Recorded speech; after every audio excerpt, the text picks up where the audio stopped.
The alarm screamed through the Galactic Council chamber for the first time in 300 years. Representatives from 47 species jumped from their seats as red lights flashed across the massive circular hall. The Council's senior member pressed his clawed hand against the control panel on his desk. "Report," he said, his voice cutting through the chaos. A young technician appeared on the main screen, her face pale with fear. "Sir, we have multiple contacts entering Council space. The signatures are coming from the Sol system."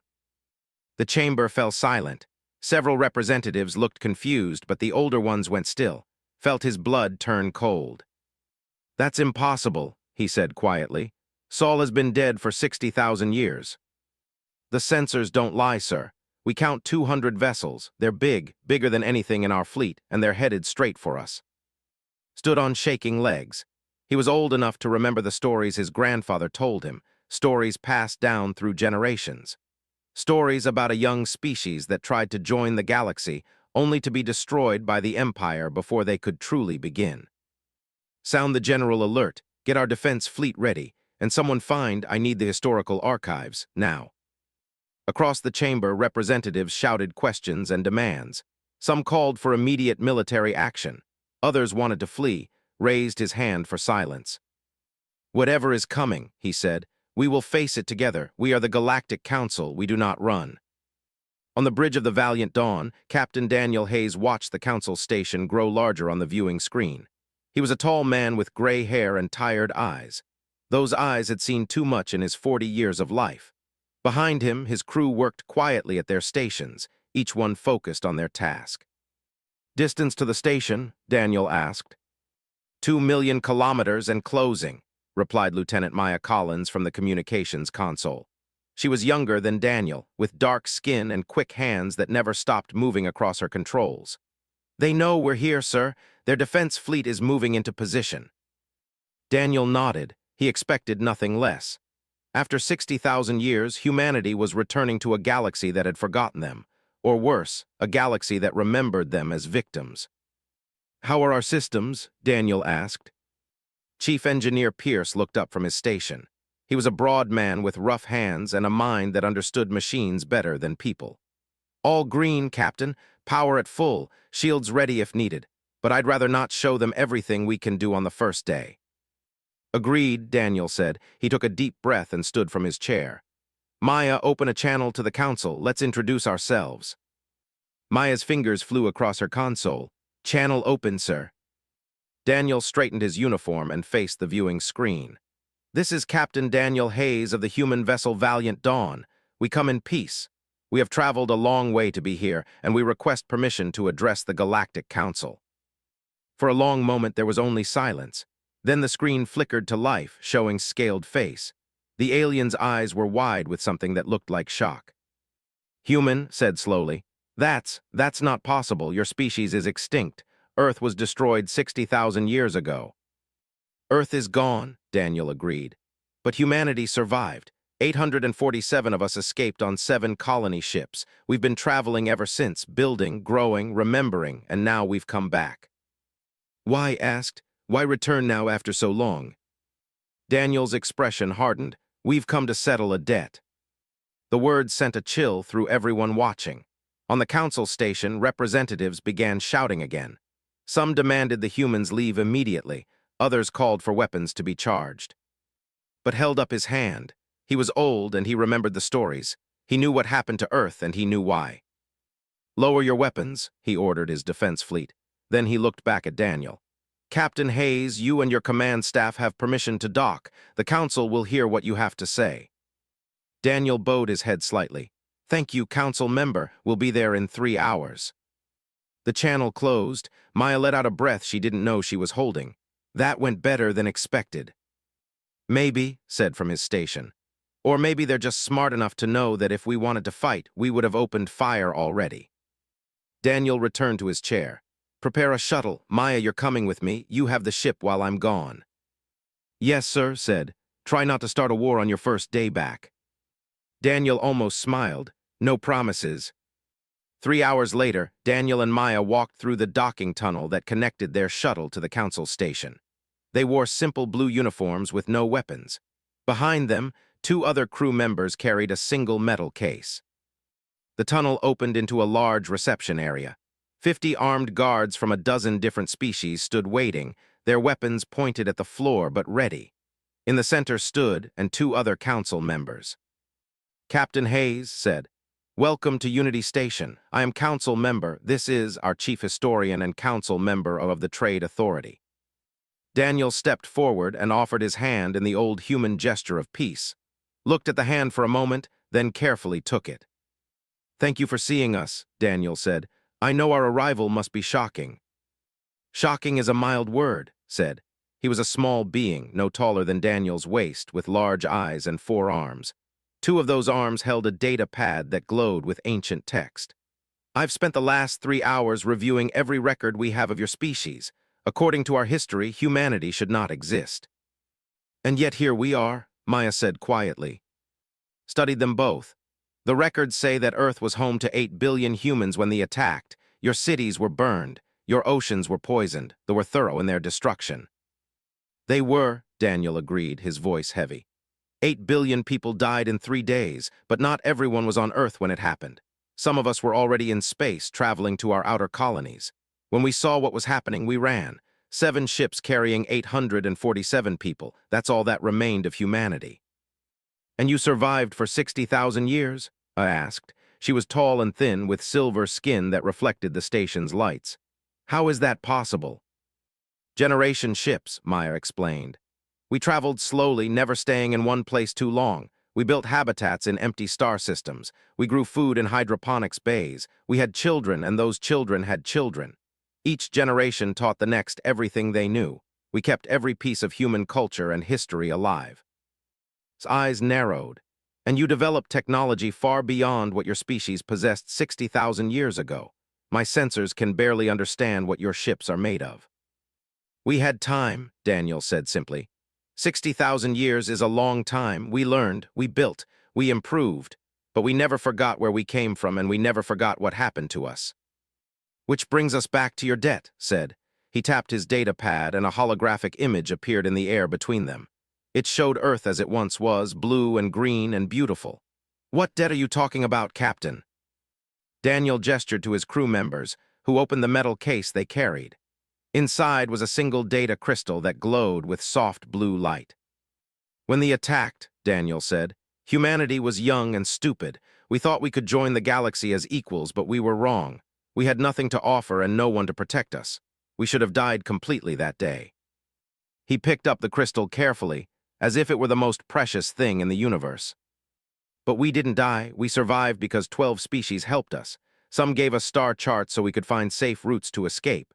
Some shared supplies even though they had little to spare. Some simply sent warnings that gave us time to run. And some," Daniel's voice caught, "some stood between us and the fleet, knowing they would die for it." Maya took over when Daniel couldn't continue. "Those 12 species saved humanity. Most of them were destroyed by the for helping us. The survivors were scattered or forgotten, but we remembered them. Every single human child for 60,000 years has learned their names. We carved those names into the hulls of our ships. We made a promise that one day we would return and repay what was given to us." She looked directly at, "We're not here for revenge. We're not here to conquer. We're here to settle a debt of kindness that's 60,000 years old. We're here to help the descendants of those who helped us." His hands shook as he took the crystal from Daniel. "You kept records after all this time?" "We kept everything," Daniel said.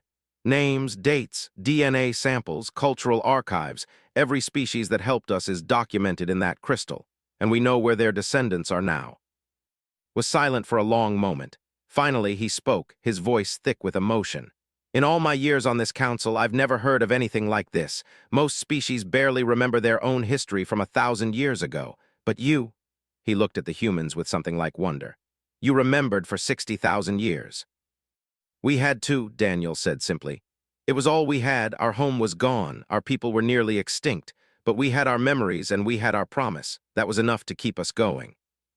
A step forward. "Which species do you seek? Who are these descendants you wish to help?" Maya pulled out her own data pad. "They were the first to help us. They gave us star charts that showed us how to navigate around patrol routes. According to our research, they still exist, but their civilization collapsed 40,000 years ago. They're refugees now, scattered across the outer rim with no home and no hope. Thus said softly, "Yes, I know of them. They live in poverty on the edge of our territory. The Council has discussed helping them many times, but—" He trailed off, ashamed. "But there's always something more important," Daniel finished.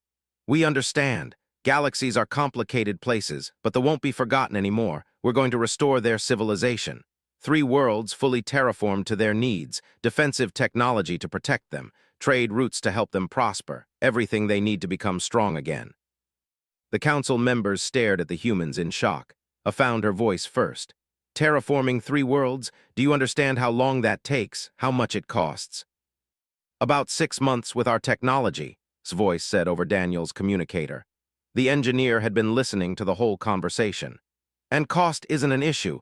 We've been preparing for this for 60,000 years." Sat down heavily in a nearby chair, he looked old and tired. "Captain Hayes, what you're describing, it would change everything, not just but for the entire galaxy." "Good," Daniel said firmly. "The galaxy that let Earth burn needs to change. We're going to show everyone that kindness matters, that promises matter, and that no act of mercy, no matter how small, is ever truly forgotten." He held out his hand again. "Will you help us, council member?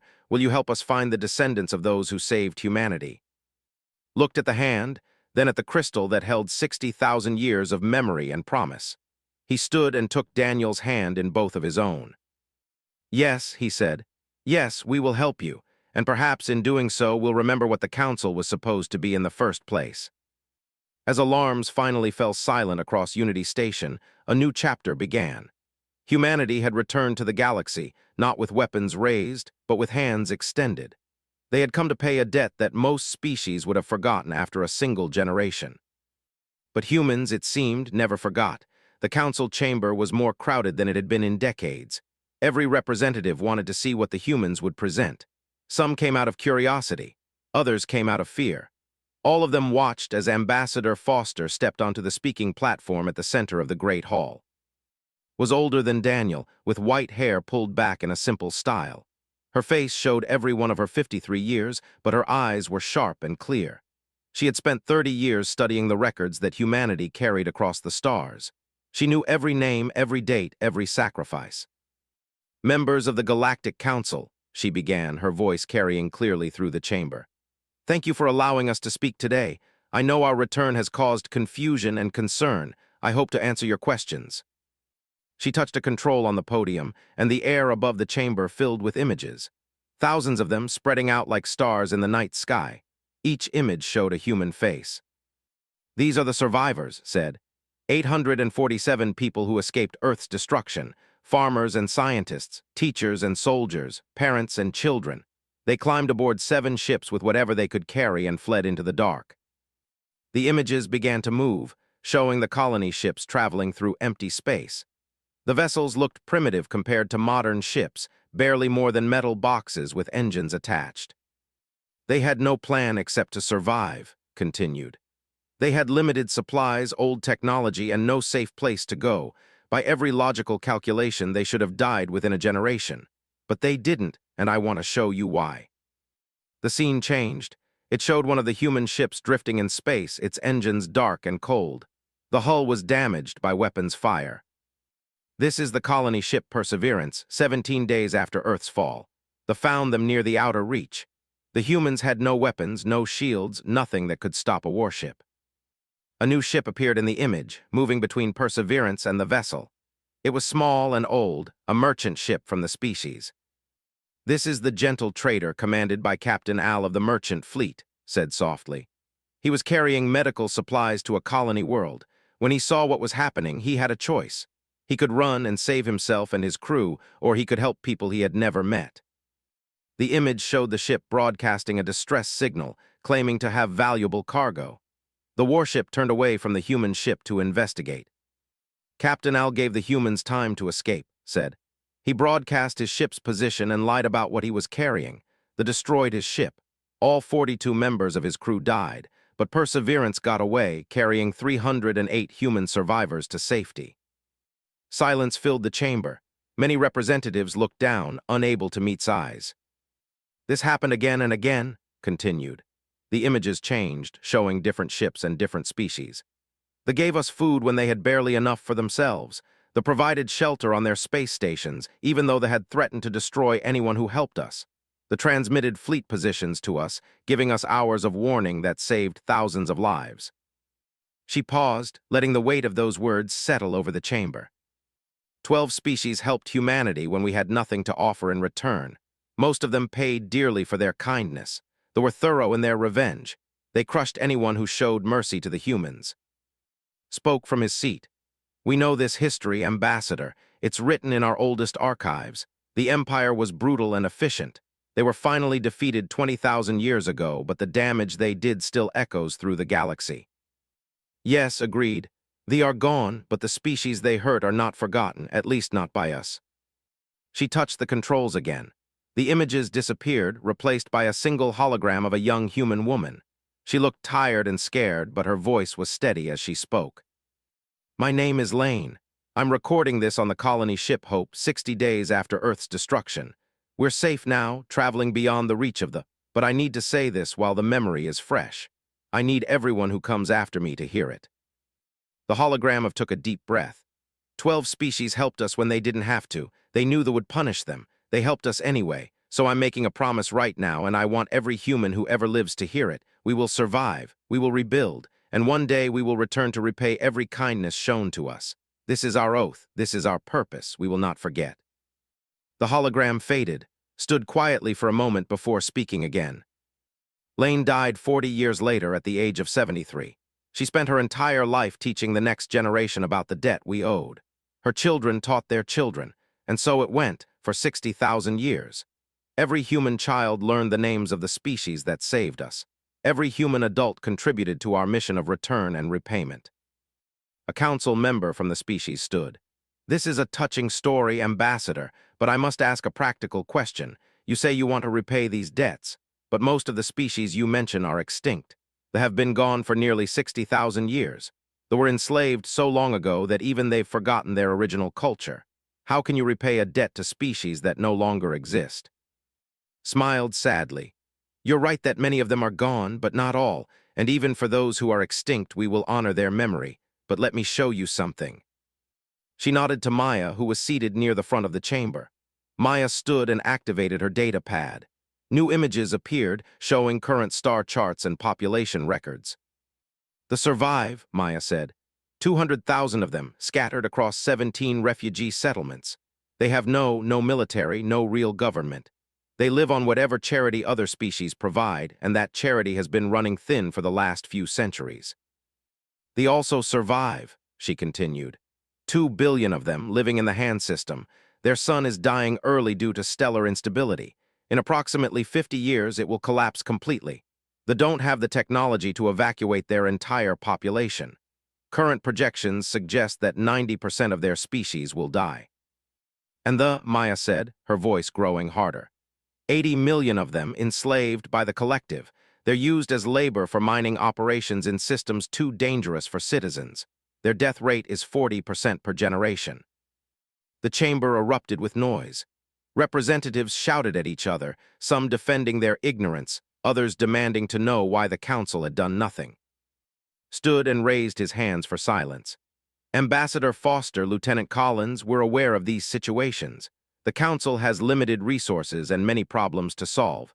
We can't save everyone. But we can, said simply. Humanity can save them, and we will. She walked to the edge of the platform, looking out at all the different species represented in the chamber. I understand that the galaxy is complicated. I understand that resources are limited and that hard choices must be made. But humanity spent 60,000 years focused on a single mission. We developed technology specifically to help others. We built ships designed to move entire populations. We created tools that can terraform dead worlds or stabilize dying stars. We did all of this because we knew that one day we would need to repay our debts. So here is what will happen, she continued. Starting tomorrow, the human fleet will begin restoration efforts we will terraform 3 worlds to their specifications. We will provide them with defensive technology and trade infrastructure. Within 2 years, they will have a new home and a new future. After that, we will stabilize the sun and help them evacuate any who wish to leave. We will give them the time and tools they need to save their species. And then, her voice grew cold, we will free them from the collective, peacefully if possible, by force if necessary. The chamber exploded with shouts and protests. The representative, a large reptilian being named Os, stood and pointed at. You threaten the collective, he roared. We are a sovereign power. They are our legal property, purchased in accordance with galactic trade law. You have no right to interfere. Turned to face him. Her expression didn't change, but something in her eyes made Os take a step back. They gave up their freedom so that human children could live, she said quietly. They sacrificed their own ships to buy us time to escape. That's not a debt I can ignore, regardless of what your laws say. This is an act of war, Os said. No, Daniel's voice came over the chamber's communication system. He was still on the Valiant Dawn, watching the proceedings. It's an act of repayment, but I'll make you an offer, Os. Sell the to us. Name your price. We'll pay whatever you want. Os laughed, a harsh and ugly sound. They are worth more than you could ever offer. Try me, Daniel said. For the next hour, Os named impossible prices. Rare metals, advanced technology, entire star systems. With each demand, he expected the humans to back down. But each time, Daniel simply said, agreed. Finally, Os named a price so high that several council members gasped. 500,000 tons of processed, enough to power our entire fleet for a century. There was silence. Was the rarest material in the galaxy, used to create the most powerful energy sources. 500,000 tons would bankrupt most species. Agreed, Daniel said. We'll deliver it within 30 days. Os sat down heavily, his face showing shock and confusion. He had expected the humans to fail. Looked at with something like wonder. Ambassador, do you realize what you've just promised? Terraforming 3 worlds, stabilizing a star, and providing 500,000 tons of. Even if humanity has advanced significantly, these are enormous tasks. We know, said, but we've been preparing for this for 60,000 years. We have the resources, the technology, and the will. What we're offering to the is just the beginning. There are 9 more species on our list of creditors. 9 more, said, his voice faint. How many debts do you plan to repay? Looked at the historian with gentle eyes. All of them, every single one. That's what it means to be human. We remember, we honor our promises, and we never, ever forget those who helped us when we had nothing. She touched her controls one last time. The hologram of Lane appeared again, but this time she was older, gray-haired and wrinkled with age. This is my last message, the old woman said. I'm 73 now and I don't have much time left, but I've seen 3 generations of humans born and raised. I've watched children grow into adults who understand what we owe. So I can die knowing that the promise will be kept. Somewhere, someday, our descendants will return to the galaxy. And when they do, they'll show everyone that kindness is never wasted, that mercy is never forgotten, and that humanity always pays its debts. The hologram faded, stood alone on the platform, surrounded by aliens who were beginning to understand what humanity had become. They helped us first, said. So we'll help them first. The work begins tomorrow. Anyone who wants to observe is welcome to join us. She bowed to the council and walked off the platform. As she left, the chamber remained silent. Then slowly one representative began to clap, then another. Within moments, nearly half the chamber was applauding. But in the back, Os sat with his advisors, whispering quickly. They had no intention of letting the humans free no matter what price had been agreed upon. They would need to act quickly. And in the front, watched leave and felt something he hadn't felt in a very long time. He felt hope. Perhaps the galaxy could change. Perhaps old debts could be repaid. Perhaps kindness really did matter after all. On the Valiant Dawn, Daniel ended the communication link and turned to. How long until we can start the project? The terraforming fleet is ready, said. Just say the word.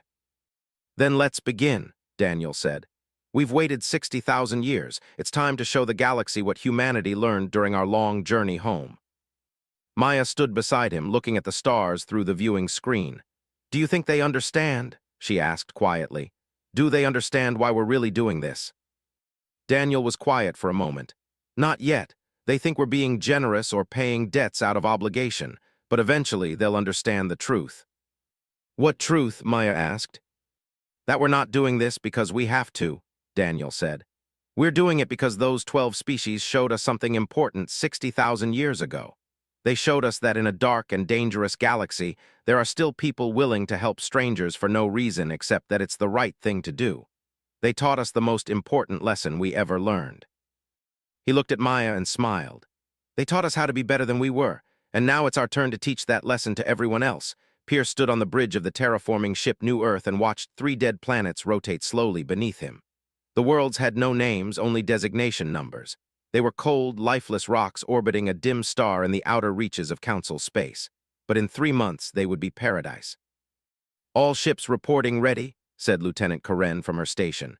She was young, barely 25, but her hands moved across the terraforming controls with practiced skill. "Atmospheric processors are in position. Core heaters are standing by. Biological seeding pods are loaded and ready." "The representatives are here," Maya's voice came through the communication system. She was on the station nearby, where 200,000 refugees waited to see if the humans were telling the truth. "Touched his controls, put them through." The screen showed an elderly male. His scales were dull with age, and his hands shook slightly. His name was Al, and he was the oldest living. He remembered stories his grandmother told him about their lost, destroyed 40,000 years ago in a war that hadn't even started. "Chief Engineer Pierce," Al said, his voice rough with emotion. "My people are watching. Are you truly going to do this?" "Yes, sir," said simply. "In about 5 minutes, we're going to begin the process. It will take 3 months for the worlds to be fully ready, but you'll see changes within hours." "I've lived for 130 years, Al said. "I never thought I would see this day. I never thought anyone would remember us." His expression softened. "Humanity remembers. We always remember. Now please stand by. This is going to be impressive." He turned to his crew. "All ships begin terraforming sequence on my mark. 3, 2, 1, mark." Across 3 worlds, human technology came to life. Massive machines descended into the planet's cores, generating artificial magnetic fields to protect against radiation.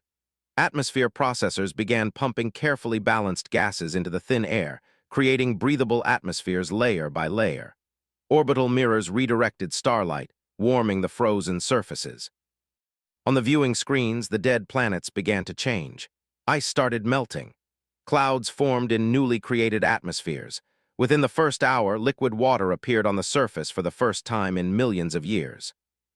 "It's working," Karen said, her voice filled with wonder. Even though she had trained for this, even though she knew the science, watching it happen still felt like magic. Allowed himself a small smile. "Of course it's working. We've been planning this for 60,000 years." On the station, 200,000 refugees watched the same images. Many of them were crying. Others stood in stunned silence. Al covered his face with his hands and wept openly. "They're really doing it," someone whispered in the crowd. "They're giving us a home." But not everyone in the galaxy was happy about humanity's actions. In the council chamber, arguments raged for days. Some representatives praised the humans for their generosity. Others worried about the implications of such powerful technology in anyone's hands. "They're changing entire worlds in months," said Council Member N of the species. "What's to stop them from weaponizing this technology? They could destroy planets just as easily as they create them." Listened to the arguments with growing frustration. Finally, he stood and silenced the chamber. "This council has debated for 3 days while the humans have been working non-stop to help I'm tired of arguments based on fear. The humans could have conquered us on the first day. They have the power. But instead, they're giving life to dead worlds. That tells me everything I need to know about their intentions." "But what about the other species they mentioned?" asked. What will happen when they help them?" "Then 2 more species will have hope," said firmly, "and the galaxy will be better for it." While the council argued, Foster was far from the political chambers. She was aboard a small human ship called the Seeker, traveling toward the Hand System where they made their home. With her was Dr. Sophie Grant, humanity's leading expert on stellar mechanics end. Sophie was a quiet woman who preferred books to people and equations to conversations. But when it came to saving dying stars, there was no one better. She had spent 20 years studying the sun from ancient records, preparing for this moment. "We're approaching the system now," said the ship's pilot. "Ships are moving to intercept." "Expected," said. "They don't know us yet. Open a channel." The screen showed a commander, her features drawn with stress. They were tall and thin, with skin that shifted colors based on their emotions. Right now, the commander's skin was shifting rapidly between yellow and red, showing fear and anger. "Unknown vessel," the commander said. "You are approaching space without authorization. State your purpose or be fired upon." "Commander, my name is Ambassador Foster of the human species. We come with information about your son and an offer to help." The commander's skin flickered to blue, showing confusion. "Human, I've never heard of your species, and our son is our business, not yours." Sophie leaned forward. "Commander, your son is dying. Current projections give it less than 50 years before collapse. You don't have the evacuation capacity to save your entire population. We do, and we can stabilize the star, giving you thousands more years." "How do you know about our son?" the commander demanded. "Because 60,000 years ago your ancestors saved human lives," said gently. "Now it's our turn to save yours. Please let us help." The commander was silent for a long moment. Then she said, "Follow my ship. The Council of Elders will want to hear this." 3 hours later, and Sophie stood before the Council of Elders. It was a group of 12 ancient, each one over 200 years old. They sat in a circular chamber carved from crystal, and their skin glowed with soft light. The eldest spoke first. "Ambassador Foster, we have reviewed our historical archives. We found records of contact with a species called human, dated approximately 60,000 years ago. Is this accurate?" "Yes, Elder said. Your ancestors gave food and medical supplies to human refugees fleeing the Empire. You saved thousands of lives." "And now you wish to repay this debt?" another elder asked. "Yes," Sophie said. "Your son is experiencing premature stellar decay. We believe it's caused by dark matter accumulation in the core. If left unchecked, the sun will collapse in 47 years, but we can fix it." The elders looked at each other. Their skin colors flickered rapidly, a sign of intense discussion. Finally, the eldest spoke again. "Show us how." Sophie activated a holographic display. It showed the sun with its core exposed. Dark spots marked areas of instability. "We'll deploy a stellar stabilization array," Sophie explained. "It's a network of generators that will be placed in orbit around your sun. They'll create a controlled magnetic field that will draw out the accumulated dark matter and redirect it safely into space. The process will take 6 months, but once it's complete, your sun will be stable for at least 10,000 years. "And the cost?" an elder asked. "There is no cost," said. "This is repayment for a debt. Your ancestors helped us when we had nothing. Now we help you." "But what if we wish to evacuate anyway?" another elder asked. "Our sun has been dying for decades. Many of our people have already accepted that we must leave our and find new places to live." "Then we'll help with that too," said.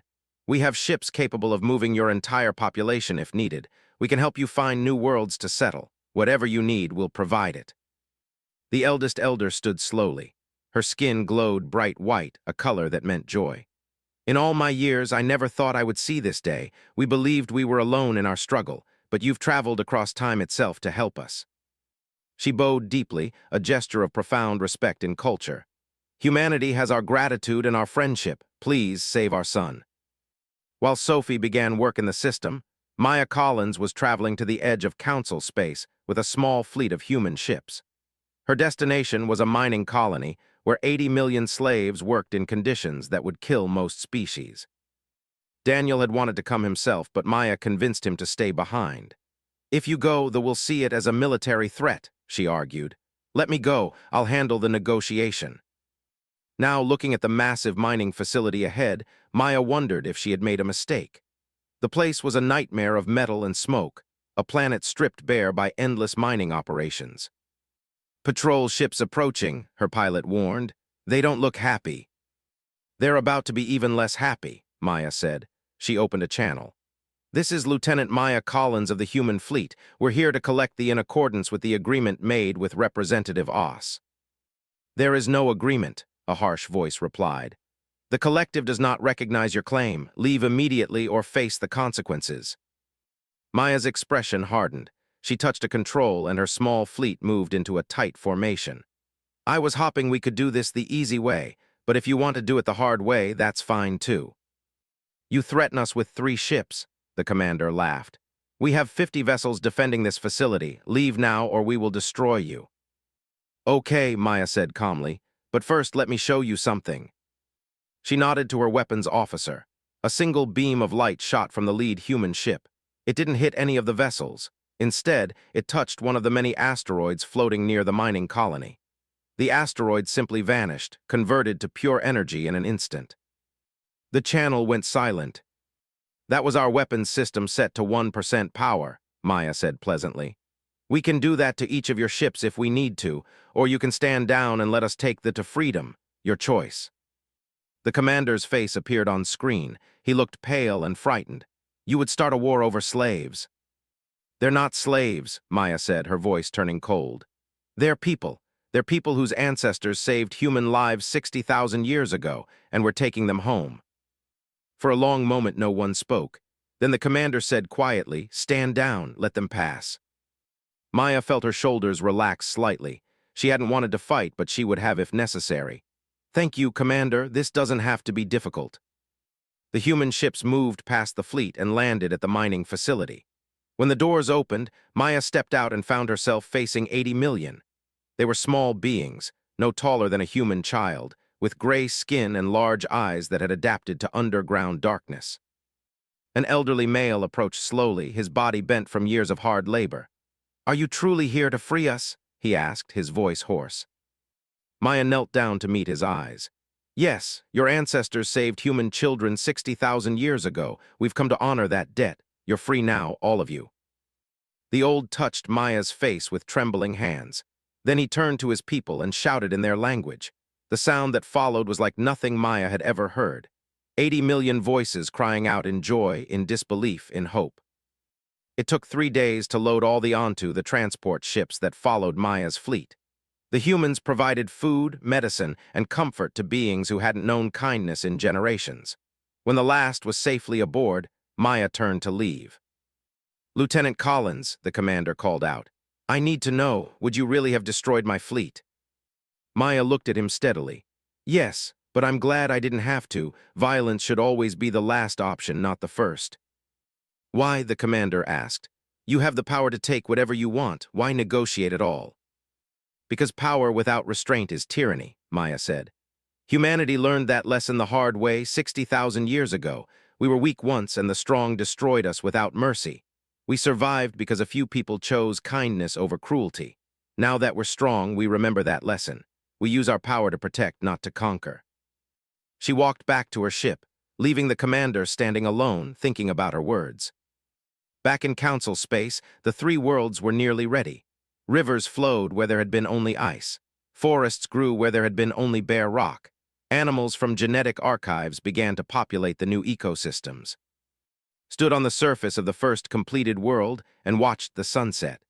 The sky was purple and orange, painted with colors that they had described from their ancient memories of home. "It's beautiful," Al said beside him. The old had insisted on being present for the final stage of the terraforming. "It's more beautiful than I imagined." "Wait until you see it with your people living here," said. "That's when it will truly be complete." "How can we ever repay you for this?" Al asked. Shook his head. "You already did. Your ancestors helped us when we needed it most. This is just us saying thank you." "But this is so much more than what we gave," Al protested. "We only provided star charts." "Those star charts saved 300 lives," said firmly. "To us, that's worth 3 worlds and more. Every life is precious. Every kindness matters. That's what humanity learned during our long journey." He looked at the old with gentle eyes. "Besides, this isn't really about repayment. It's about showing the galaxy what happens when people help each other instead of fighting. Your ancestors helped us. Now we help you. Maybe someday you'll help someone else who needs it. That's how things get better." Al was quiet for a moment. Then he said, "Though we'll remember this day for the rest of our existence, and when we meet others in need, we will help them as you helped us." Smiled, "Then the debt is truly paid. Not with worlds or technology, but with the promise to pass kindness forward." As the sun set on the new, ships began arriving from all across the galaxy. Representatives from dozens of species came to witness what humanity had accomplished. They saw 3 dead worlds transformed into living paradises. They saw a species given hope after 40,000 years of despair. And slowly the galaxy began to understand. Humanity hadn't returned for revenge. They hadn't returned to conquer. They had returned to show everyone that mercy, kindness, and keeping promises still mattered, even after 60,000 years. The Galactic Council was broken, not physically but in spirit and purpose. Half the representatives praised humanity's actions, the other half feared them, and fear, as always, made people do foolish things. Council Member N stood before the assembly, his voice rising above the others. We cannot ignore what we've witnessed. In 3 months, the humans have accomplished what would take us centuries. They've terraformed 3 worlds, stabilized a dying star, and freed 80 million slaves, all without asking for anything in return. Exactly, said Chairman X of the species. He was a large being with dark scales and cold eyes. They ask for nothing because they need nothing from us. They're showing us that they're superior in every way. This isn't generosity, it's dominance. Slammed his hand on his desk. That's ridiculous. If they wanted to dominate us, they would have done so already. They have the power. Do they? X asked quietly. Or are they just being patient? Think about it. They're winning the hearts of species across the galaxy. They're making themselves look like heroes, and when enough species support them, what's to stop them from taking control? Their character, said firmly. Everything they've done shows that they value life and keep their promises. Or it shows that they're very good at manipulation, X countered. I'm proposing that the Council take action before it's too late. What kind of action? Asked, though she already knew the answer and didn't like it. We should limit their activities, X said. Require them to seek Council approval before any major project, monitor their fleet movements, ensure that their power is controlled. You want to punish them for helping people, said, his voice filled with disbelief. I want to protect the galaxy from potential tyranny, X replied. Better to be cautious now than sorry later.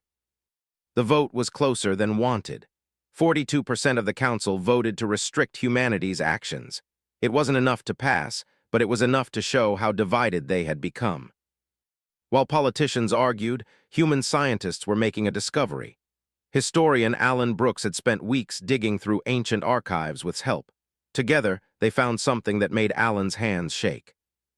Ambassador Foster, Alan said over the communication link. We found another creditor, a 9th species. Looked up from her reports. I thought we had accounted for all 12. We did, Alan said, but there was one species we missed because they went extinct so long ago. They transmitted fleet positions to us during the evacuation. Those transmissions saved thousands of lives, but they traced the signals and destroyed the entire civilization in retaliation. Closed her eyes. 58,000 years ago, I remember reading about them. They were peaceful explorers, weren't they? Yes, said, appearing on the screen beside Alan. They were one of the oldest species in the galaxy. They had no weapons, no armies. They believed that knowledge should be shared freely. When they detected what they were doing to humanity, they simply couldn't stay silent. And they killed them all, Alan said quietly. Every single one. They destroyed the and every colony. It took them less than a year. Then we can't repay the debt directly, said, but we can honor their memory. Alan, work with, find out everything you can about what they loved, what they valued, what they dreamed of. What are you planning? Alan asked. Smiled, though her eyes were sad. We're going to make sure they're never forgotten. 3 weeks later, a ceremony was held above the dead. Ships from a dozen species gathered to witness what humanity had prepared. The planet below had been dead for 58,000 years, its surface scorched by weapons. Daniel stood on the bridge of the Valiant Dawn and opened a channel to all the assembled ships. Thank you for coming. We're here to honor a species that chose to help strangers even though it cost them everything. On the viewing screens, the dead planet below began to change. Human ships moved into position and terraforming equipment activated. But this time, the process was different.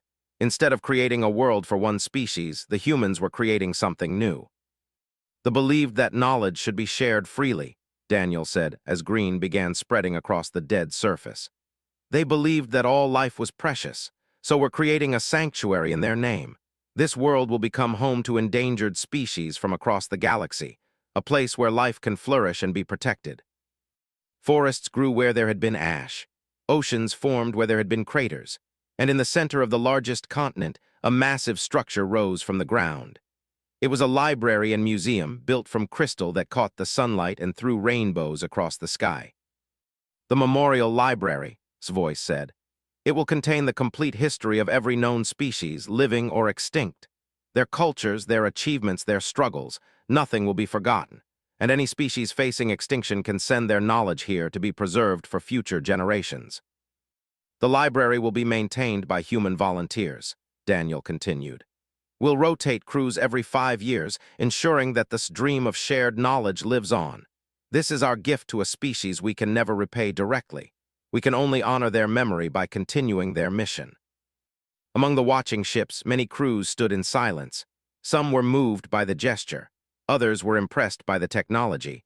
But all of them understood that humanity was doing something unprecedented. On the bridge of a warship at the edge of the gathering, Vice Chairman Oss watched with growing anger. He had not forgiven the humans for taking the slaves.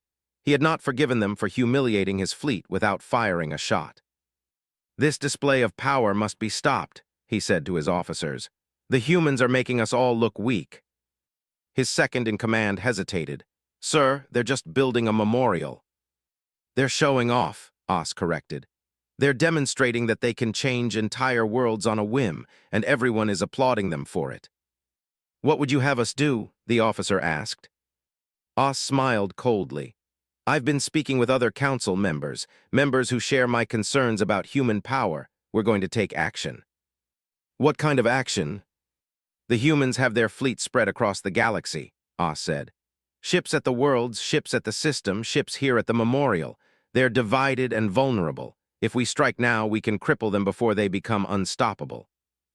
The officer looked shocked. Sir, that would be an act of war, and after what we saw them do to that asteroid. They won't use that kind of power against us, Oss said confidently. They've worked too hard to look like heroes. If they massacre Council forces, they'll lose all the goodwill they've built.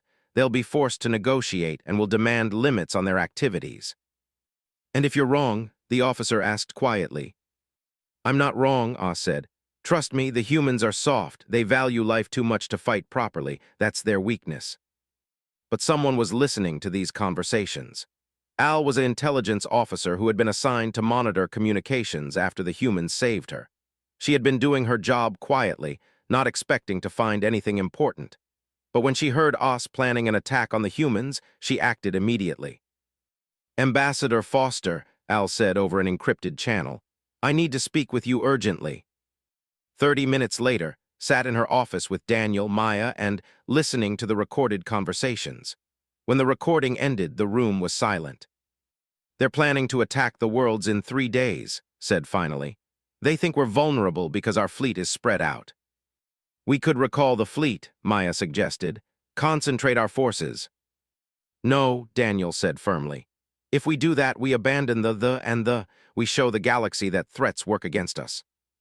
Then what do we do? Asked. Stood and walked to the window. Outside, she could see human ships moving in formation, beautiful and deadly. We do what humanity has always done. We face the threat, but we don't become what we're fighting against. What does that mean? Maya asked. It means we spring their trap, Daniel said, understanding's meaning. But we make sure they're the ones who get caught. Over the next 3 days, messages flew between human ships and allied vessels. The grateful for their new homes offered their small fleet. The grateful for their saved son sent ships. The grateful for their freedom volunteered to help however they could. Even some loyal council forces offered support. On the 3rd day, Oss led a fleet of 73 warships toward the worlds. He expected to find a small human defense force that would be easy to overwhelm. Instead, he jumped into the system and found over 200 ships waiting for him. Human vessels stood alongside, and ships from a dozen other species. What is this? Oss demanded over an open channel. Daniel's face appeared on every screen. This is the result of 60,000 years of learning one simple lesson. When you help others, they remember. And when you need help, they're there for you. You were warned, Oss said, trying to sound confident even though his fleet was clearly outnumbered. You were told to limit your activities. We were told by people who were afraid, said, appearing beside Daniel.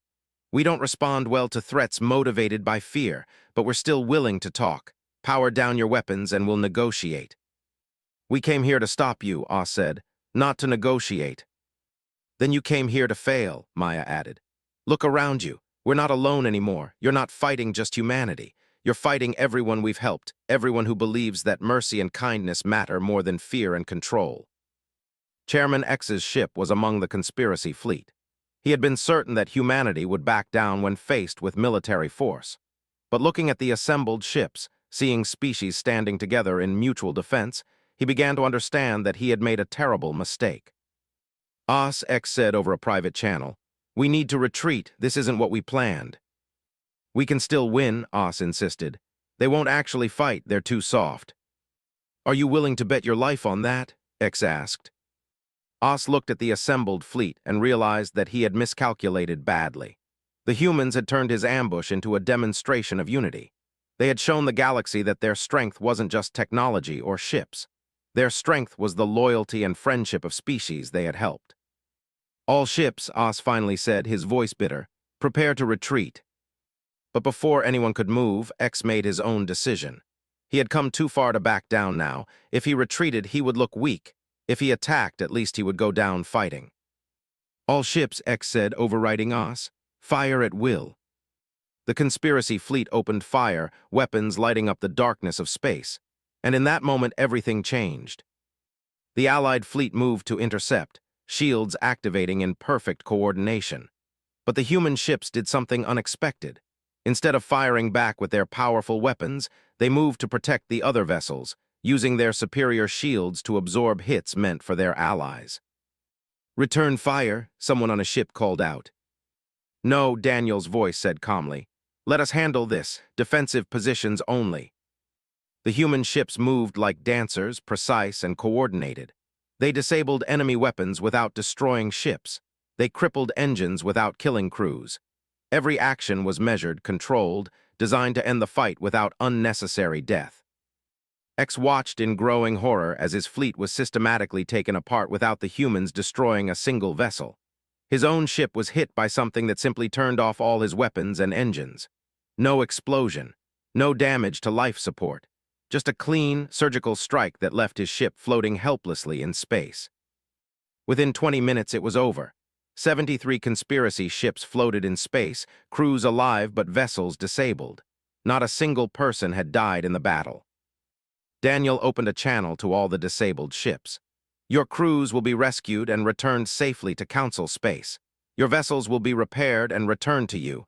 No one needs to die today." "Why?" X asked, his voice filled with confusion and shame. "We attacked you. We tried to destroy you. Why show mercy?" Daniel was quiet for a moment. Then he said, "Because 60,000 years ago, humanity was weak and afraid. We were running from people who wanted to destroy us. And when we thought all was lost, strangers helped us for no reason except that it was the right thing to do. That mercy saved us. It changed us. We spent 60,000 years learning that power without mercy is just another form of destruction." He looked directly at X through the screen. "You attacked us because you were afraid of our power. But I want you to understand something. Our real power isn't our weapons or our technology. It's our choice to use that power wisely.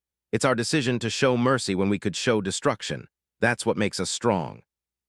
Added, "We came back to this galaxy to repay old debts. But we also came back to show everyone that there's a better way. That civilizations can be built on kindness instead of fear, on cooperation instead of domination, on mercy instead of revenge." X closed his eyes, feeling the weight of his mistake. "What will you do with us?" "We're going to let you go home," Daniel said simply. "We're going to give you time to think about what happened here today, and we hope that next time someone offers you help, you'll accept it instead of fearing it." As rescue operations began, ships from all across the Allied fleet worked together to help the disabled conspiracy vessels. Crews provided supplies, medics treated the injured, engineers helped make temporary repairs, and human crews coordinated everything with quiet efficiency. Oz, watching from his own disabled ship, realized something that filled him with shame. The humans hadn't just defeated him. They had shown him what real strength looked like, and it wasn't what he thought it was. Later, as the conspiracy fleet limped away toward Council space, contacted Daniel. The old Council member looked tired but relieved. "You could have destroyed them," said. "You had every right." "Rights and should are different things," Daniel replied. "We had the right, but destroying them wouldn't have helped anyone. It would have just created more fear, more anger, more violence." "Do you think they learned anything?" asked. Maybe, Daniel said. Or maybe they'll try again someday, but that's okay. We'll face that problem when it comes. For now, we showed the galaxy something important. We showed them that mercy is strength, not weakness. Smiled, you're changing the galaxy, Captain Hayes. One act of kindness at a time. That's the plan, Daniel said. We have a long way to go, but we have time, and we have friends now. That's more than humanity had 60,000 years ago. Galactic Council chamber had never been so quiet. Every representative sat in their designated seats, watching as Chairman X stood at the center speaking platform. His scales had lost their shine, and his voice carried none of its former authority. I came before you today to resign my position as chairman, X said. I led an unprovoked attack against a species that had done nothing but help others. I let fear guide my actions instead of wisdom. I have no right to lead this council. Stood from his seat. Your resignation is accepted, but before you leave, I have a question. Do you understand why the humans showed you mercy? X was silent for a long moment. Then he said, because they're better than us, better than me. They had the power to destroy my fleet and chose not to. I spent so long worrying about them becoming tyrants that I became one myself. Learn from it, said. That's all anyone can do after making a mistake. Learn and do better. As X left the chamber, the council turned to other matters. Specifically, to humanity's place in the galaxy. A proposed motion that was approved by 89% of the representatives. Humanity would be granted full council membership with all rights and responsibilities. But Foster, watching from the human embassy, knew that membership was just the beginning. There was still work to do. There were still debts to repay. Maya said over the communication link, have we located all 12 creditor species yet? Maya looked at her data pad, scrolling through centuries of research. We've helped 9 so far, and are thriving. We've established the memorial, but we're having trouble with the last 3. Why asked? Because they're scattered, Maya explained. The survivors are spread across 17 different species, their genetic line mixed so thoroughly that they don't exist as a distinct people anymore. The collective dissolved 30,000 years ago, their hive mind fragmenting into millions of individual beings who don't remember their origins. And what about the prompted? Maya sighed. They are doing well, 40 billion of them across 200 worlds. They're successful merchants and traders. But finding the specific descendants of the one merchant who helped us 60,000 years ago is nearly impossible. We're looking for one family line among 40 billion people. Keep looking, said. Every debt matters, even the smallest ones. For 3 weeks, human researchers worked alongside historians, tracing genetic records and historical documents. It was Alan Brooks who finally found the connection. I've got her, Alan said, his voice excited over the communication channel. Ra, she's a teacher on a frontier world called. Genetic analysis confirms she's a direct descendant of the merchant who gave our colony ship food supplies 60,000 years ago. Notify Ambassador Foster, Daniel said. We're going to visit her. 3 days later, a small human shuttle landed on. It was a quiet agricultural world, far from the busy trade routes that most preferred.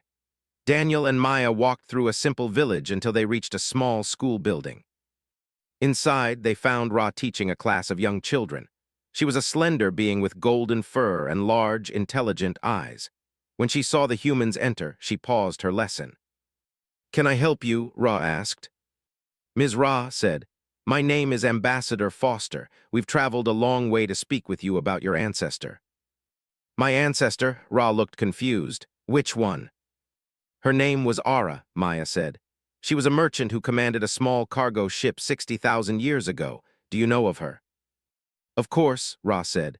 Every child in my family learns about Ara. She's famous in our family history, though I don't know why anyone else would care. May we speak with you privately? Daniel asked. After dismissing her class, Ra led the humans to her small home near the school.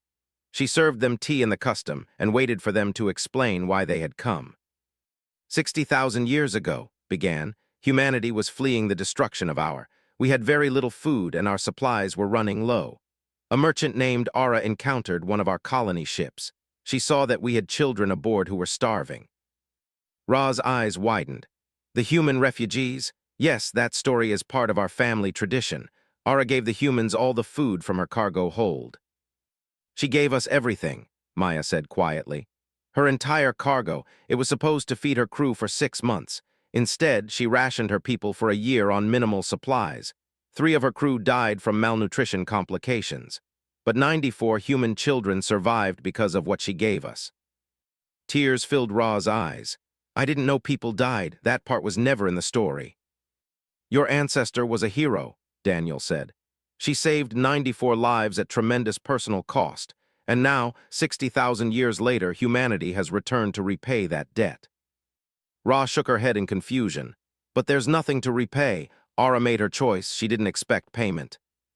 We know, said gently, but we made a promise. We promised that we would remember and honor everyone who helped us. You're the last name on our list, Ra, the last debt we need to repay. So we're here to ask you a question, Daniel said. What would you like? New worlds for your people, technology, wealth, anything we can give, we will. Ra was silent for a long time. She looked around her simple home at her books and her teaching materials. Finally, she spoke. I'm a teacher, she said.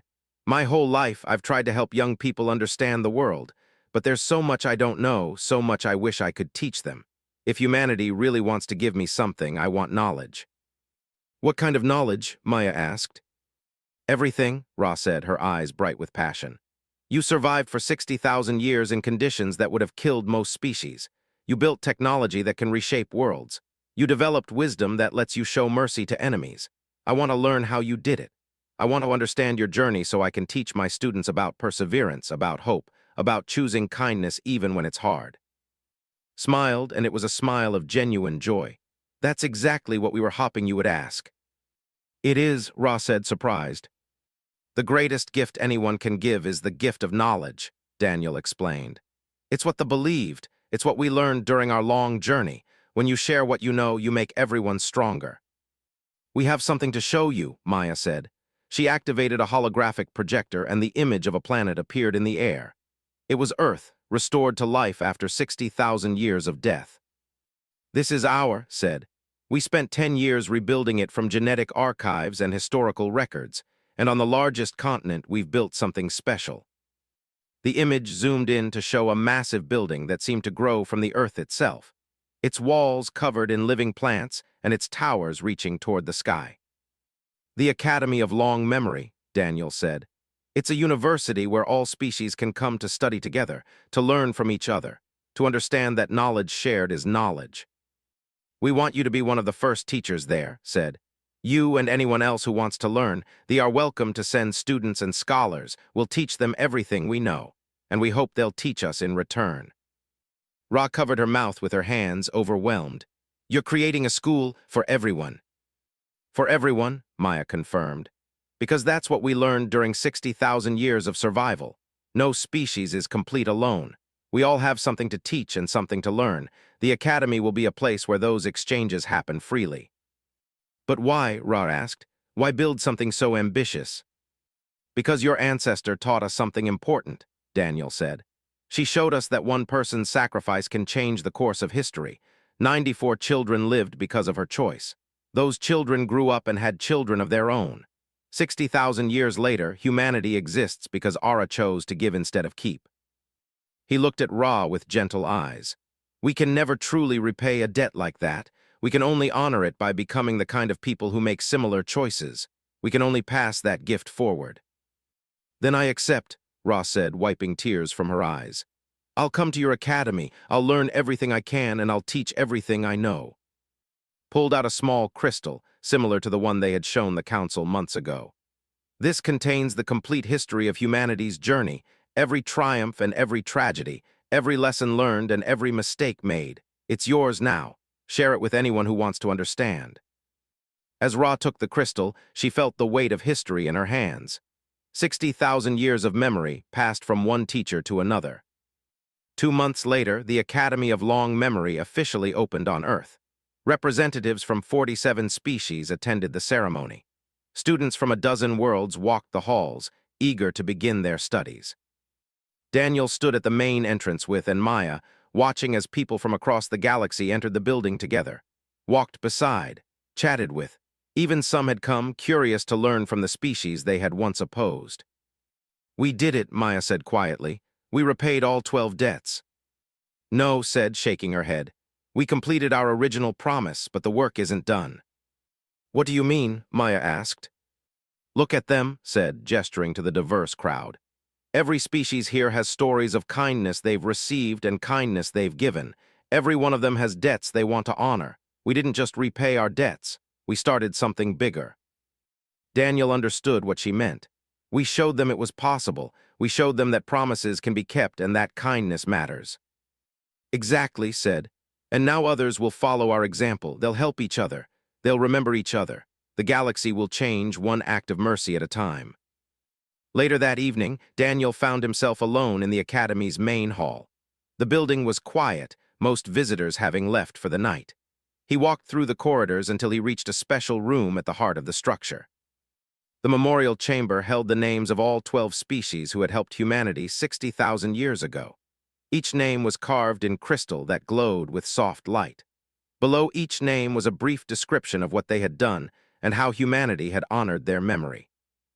Daniel read each name slowly, remembering the stories behind them. Ara, the merchant who gave everything. Al, the captain who sacrificed himself. The who died for sharing information. The who gave food to strangers. The who provided shelter knowing the cost. We kept our promise, Daniel said to the empty room. Every single one of you has been honored. Your descendants know what you did. The galaxy knows what you did. You're not forgotten. He felt a presence behind him and turned to see Ra standing in the doorway. I couldn't sleep, she said.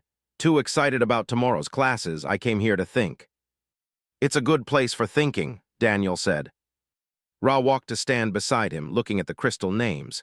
Do you know what I realized today? What's that? This isn't really about the past, Ra said. You didn't build this academy just to honor old debts. You built it to prevent future ones. Daniel looked at her with new respect. What makes you say that? Because if everyone learns to help each other, Ra explained, then no species will ever face destruction alone. No group of refugees will ever struggle without aid. The debts will still exist, but they'll be paid immediately between friends who care about each other. That's exactly right, Daniel said.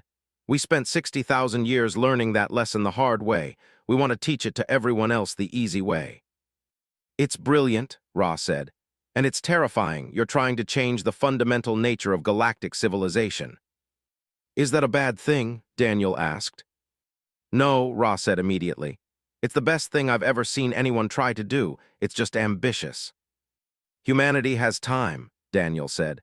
We learned patience during our long journey. We'll keep teaching, keep helping, keep showing others what's possible, even if it takes another 60,000 years.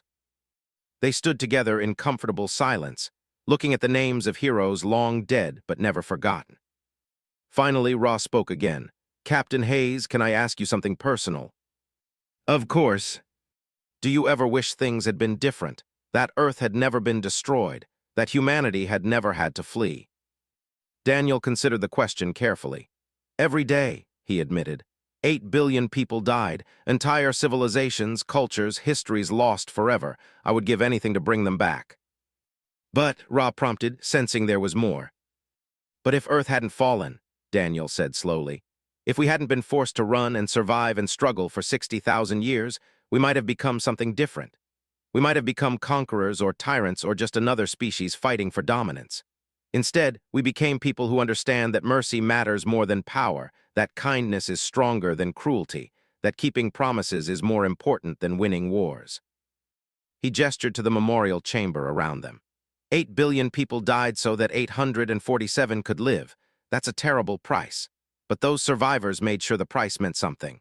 They made sure that humanity would be better than we were before. They made sure we would remember what it felt like to be helpless and alone. And they made sure we would never let anyone else feel that way if we could prevent it. So their deaths weren't meaningless, Ra said. Nothing is meaningless if you learn from it, Daniel said. That's what this academy is really about, taking our pain and turning it into purpose, taking our suffering and turning it into service, taking our history and turning it into hope. Ra reached out and touched one of the crystal names gently. Then I promise to teach that lesson well. I promise that every student who passes through this academy will understand that kindness is never wasted and that mercy is never weakness. That's all we can ask, Daniel said. As they left the memorial chamber together, neither of them noticed the small figure watching from the shadows. It was a young student, barely 10 years old, who had wandered away from his dormitory and overheard their conversation. The child stood looking at the memorial names for a long time. Then he whispered a promise of his own. "When I grow up, I'll help people too, just like you helped my people, just like everyone in this room helped each other. I promise I'll make you proud." The crystal name seemed to glow brighter for just a moment, as if acknowledging the promise. Then the light faded back to normal, and the child hurried back to his room, his mind full of dreams about the future.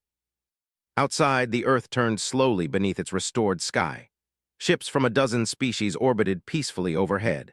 And in the darkness of space, the valiant Dawn kept watch, along with vessels from and many others. The galaxy was changing. Slowly, carefully, one act of kindness at a time. It would take centuries, maybe, before the transformation was complete. But it had begun.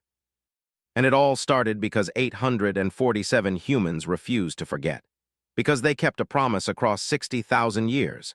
Because they understood that the greatest strength isn't the power to destroy, but the choice to build. Daniel stood on the bridge of the Valiant Dawn, looking at Earth through the viewing screen. Maya joined him, carrying 2 cups of coffee. "You know what I realized today?" Maya said, handing him a cup. "What's that?" "We came back to settle a debt," Maya said, "but we're leaving a legacy." "Are we leaving?" Daniel asked, amused. "Not yet," Maya admitted. "But someday, when the academy is established and others can carry on the work, when we've taught enough people that the movement can sustain itself." "And then what?" Daniel asked. Maya smiled.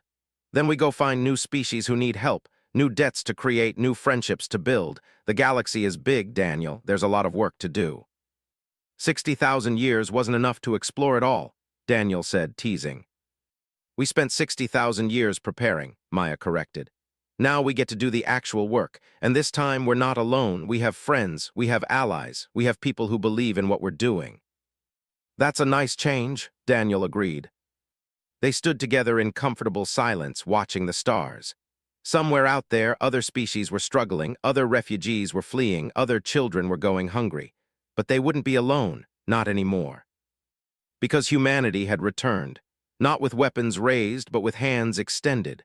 Not with threats of conquest, but with promises of help. Not to dominate the galaxy, but to show it a better way. And 60,000 years from now, maybe some other species would tell stories about the humans who came back from the darkness. About how they kept their promises and changed the galaxy. About how they proved that mercy, kindness, and honor still mattered in a universe that often seemed cruel and empty.